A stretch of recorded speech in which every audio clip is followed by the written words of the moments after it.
Kind of digging my highlight today though. Oh boy, yes! Hello everybody, welcome back to DissociaDID. We are a channel that is dedicated to educating people about dissociative identity disorder and diminishing the stigma that surrounds it. Today I wanted to talk to you about positive triggers. I'm going to tell you a little bit about what positive triggers are, why you should never positively trigger someone, and also maybe show you what it looks like.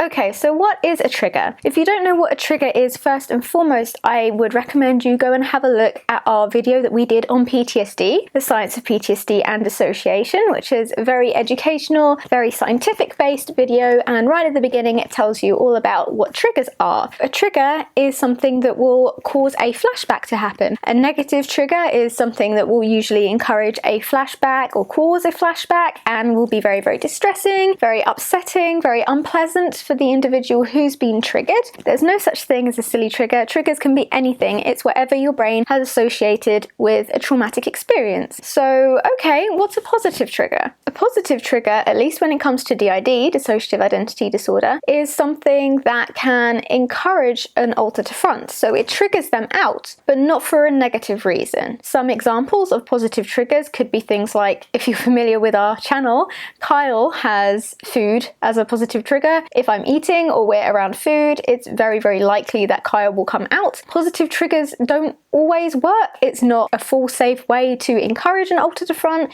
and it is just an encouragement usually. Sometimes it can be a triggered switch, so it's really, really quick, but it really depends on the system, the situation, and the particular trigger. So other common positive triggers are things like songs, or maybe, for example, if you have littles, which are young alters, child alters, often when a system goes past like a very, very cute stuffed toy or something that's very, very bright, something very kid-based, is a positive trigger. It encourages a child alter to front for a positive reason because they really, really like it. It's caught their eye, triggered, flipped a switch in that part of the brain, which encourages this personality, this part of the consciousness to come to front, which means they are controlling the body. Now, first off, I bet a few people are thinking, oh, great, so if I'm with a system and I want to talk to my favorite person, for example, or I don't feel like talking to the person who's fronting right now and I want to talk to someone else, I can just positively trigger them out. No, please, please, please do not do this. Even though they're called positive triggers, it is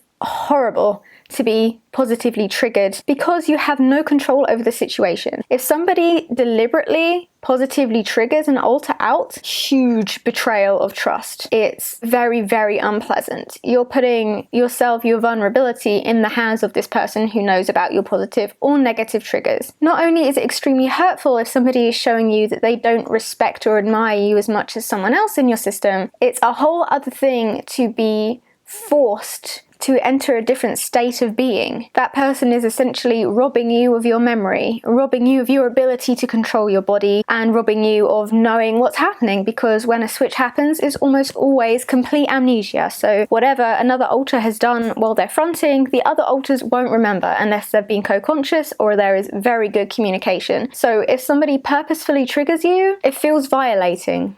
It feels very, very violating. So please, please, please, do not use positive triggers to try and force somebody to front. No matter how good your intentions are, be aware of positive triggers, be careful, and never, ever do it on purpose, okay? The reason I'm showing you these things and talking to you about these things, and the reason that we're so vulnerable and open and honest on this channel about what DID is like for us and for a lot of other people, is because we want to erase the stigma that surrounds it. Show that we're not superheroes, we're not monsters, we're not dangerous, we're just people whose brains have developed to handle a very, very traumatic early experience, repeated traumatic early experiences, in a way that will keep us safe and alive and healthy. But that also means that there are a lot of things that make normal life, what would be normal and easy and something you wouldn't think about for you, especially if you're not neurodivergent, can be very frightening and dangerous for us. So things like going shopping on your own or getting on a bus on your own. What if you walk past a toy store? Boom, could switch out to a little positive trigger. You won't know where you are, where you've been. A little may buy things with your money, things like that. that, and obviously this can happen with any alter at any time, it can be quite frightening, and it's not always something that's going to be in your control. So for example, if we know where a toy store is, or I've got a glimpse of a toy store, I will be very careful to avoid looking at it as much as possible if I can help it, unless I'm with someone I know I trust, or I know that I can stay co-conscious with that little, or there's a protector very, very close. Sometimes positive triggers can be helpful in dire situations. For example, if you really, really need a protector to front and you just can't get hold of them, or they're really far back in the headspace and you just can't reach them, then sometimes listening to a certain song that's a positive trigger for them, maybe their favorite song, can help bring them closer to the front. So if you need help with something, or you need to ask them something, that can be very useful. But again, this doesn't always work. So on our Spotify, we have playlists for each of our alters. These are just playlists that we like to listen to when we're out. So if you're out, I'm like, well, I want to listen to my music now. Boom, there's my playlist with all my stuff on it. And we've got those for lots of people. They're public. You can listen to them if you want to. I will leave the links to my Spotify down below, where you can see all of our playlists. Some specific songs will be positive triggers. So for example, if I listened to a song right now, and I probably won't be able to play it or I'll get demonetized. Demonetized videos get promoted and suggested less often than ones that aren't monetized, and we're doing this to spread awareness, so I like to avoid being demonetized if I can. Also, it helps us pay our rent, so that's great too. I'll see what I can do. I have spoken to a few of us about this. Everybody knows that this is going to happen today, and the people who are around near the front, I can feel Sally, Kyle, Nadia, Sally, Niall and Cardia.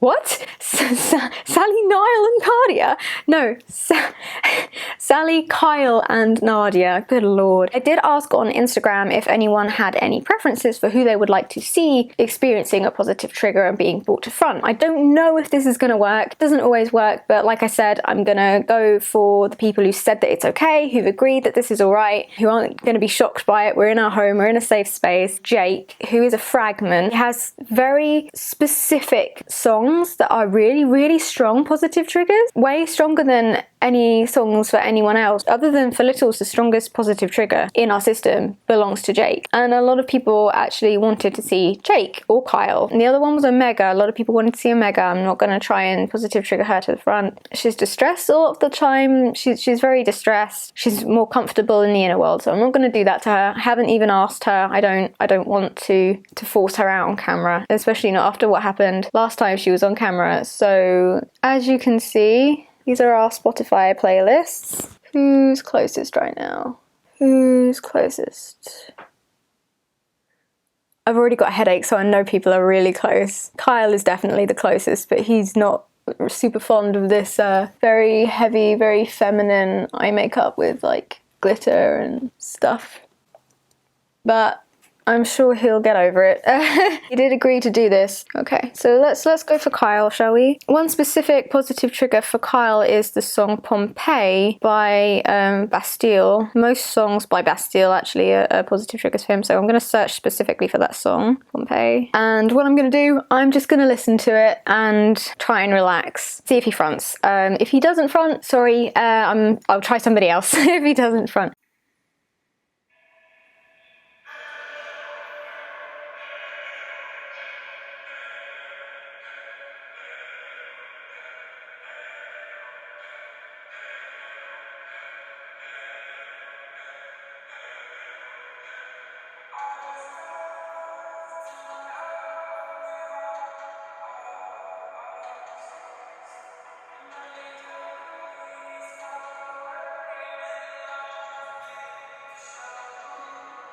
Right, that was quick. 35 seconds that took. 35 seconds. I don't think you can see that, can you? Oi, camera. Come on. Come on, mate. Come on, mate. Come on. What? Oh, well. Right, then you'll just have to take my word for it. 35 seconds. Hiya, my name is Kyle. I'm the primary protector of the dissociative system. That's what a positive trigger looks like. A lot of people who've like seen our channel, like I've seen a lot of comments from people saying like,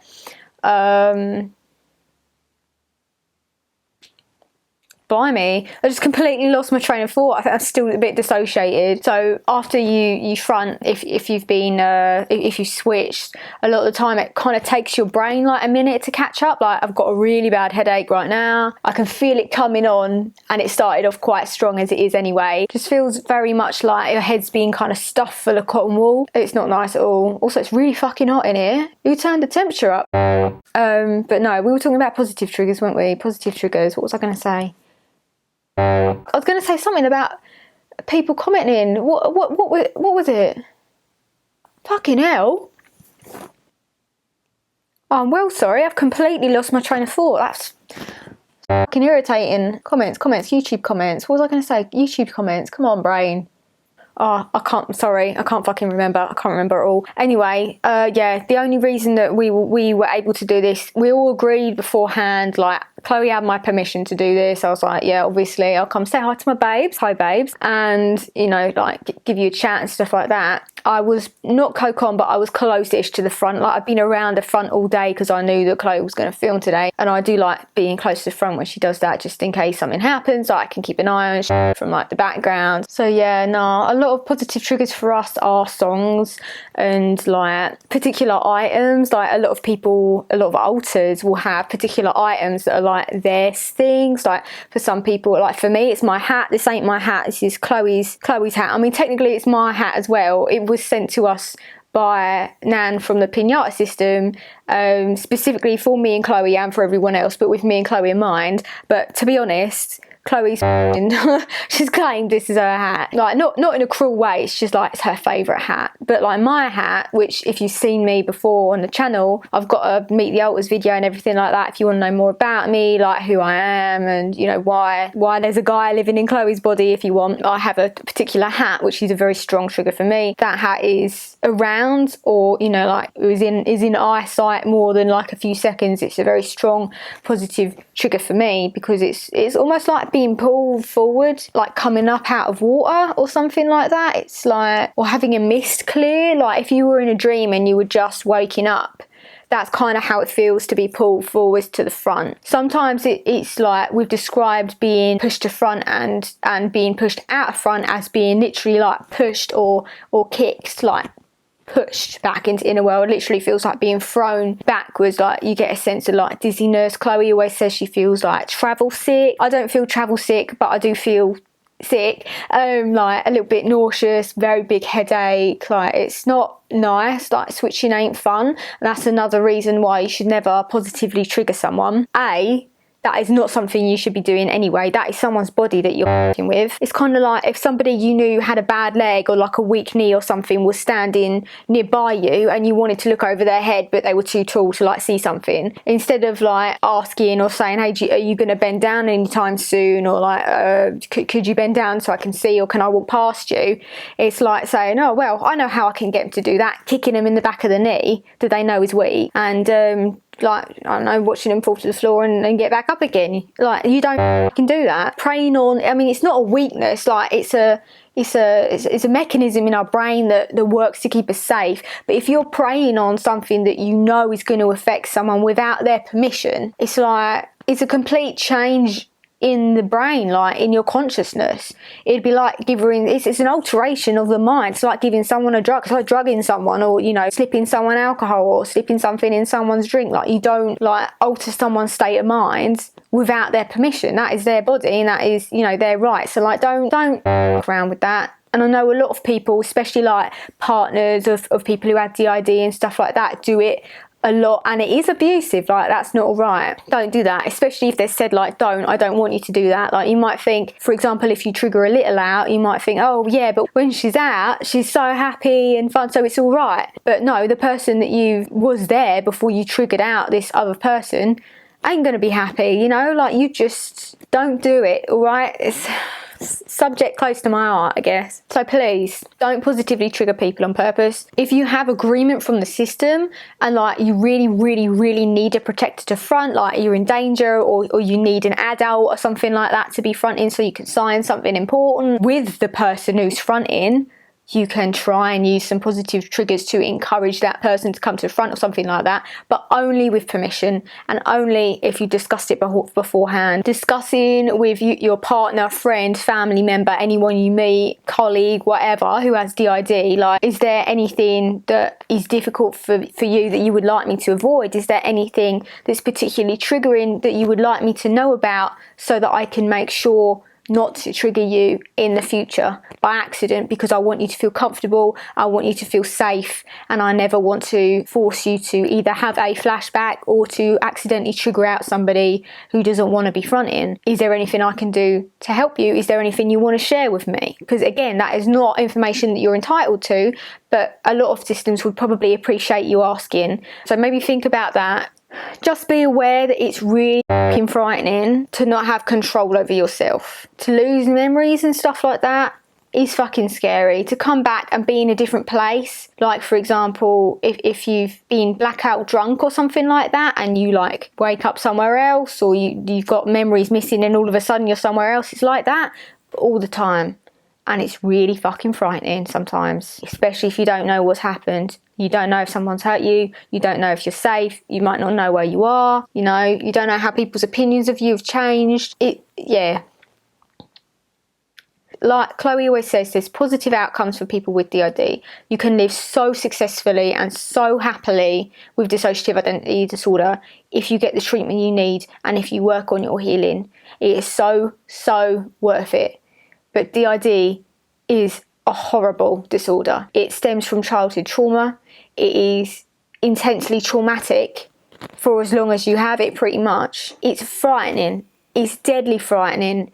And it is a fuck ton of responsibility. A fuck ton of responsibility. So when we see people saying like, oh, I wish I had DID, or oh man, I wish I had, you know, like a whole family and friends in my head, it ain't really like that. Sometimes it is. For some people it's like that. But, you know, you're stuck with people you can't ever get away from. People are very, very different inside. Like, everybody fights. Everybody has disagreements sometimes, just like you would on the outside. Some people have introjects of abusers. You're literally living with somebody abused you inside your head 24/7. It's frightening. DID ain't a game.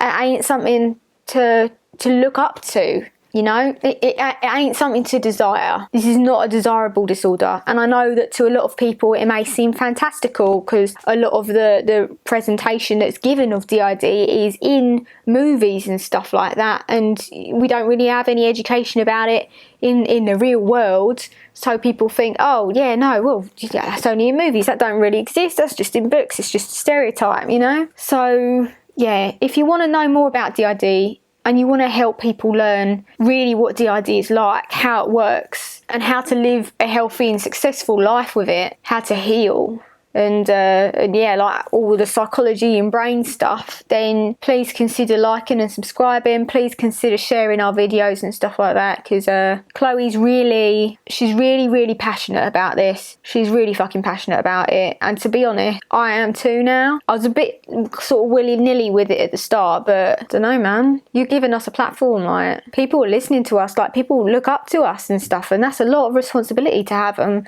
you know, we want to make the most of the opportunity that we've got, and we don't want to let you down. We want to make a difference in the world. We want to make a change. We want to do something right. We want to make things better. And I feel like with the voice that you guys have allowed us to share, it would be irresponsible not to use that to do something positive. So for everybody who has liked and subscribed, everybody who's watched us over the years, thank you for doing this for us.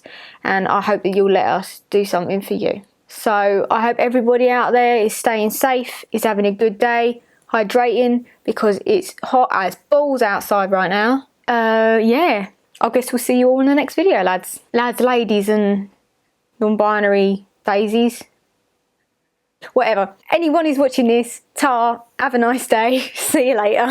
What is it Chloe says at the end of the videos? She's like, lots of love, everybody. Bye. Oh yeah, everybody's always like, oh, people with DID, you know, it's really subtle when you switch and stuff like that. I guarantee you, if we didn't want you to know that we'd switched, you wouldn't know. Let me do Chloe's outro for you. Hold on.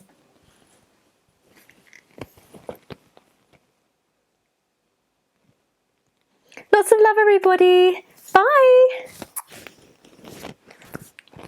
That's Chloe's outro, isn't it? We've had a lot of time practicing because my voice is so low it makes the throat right. I'm gonna go dissociate out of my head for a bit because I feel really like, oh, I hate this feeling. I hope you enjoyed the video, guys. I'll see you in the next video. Lots of love, everybody. Bye.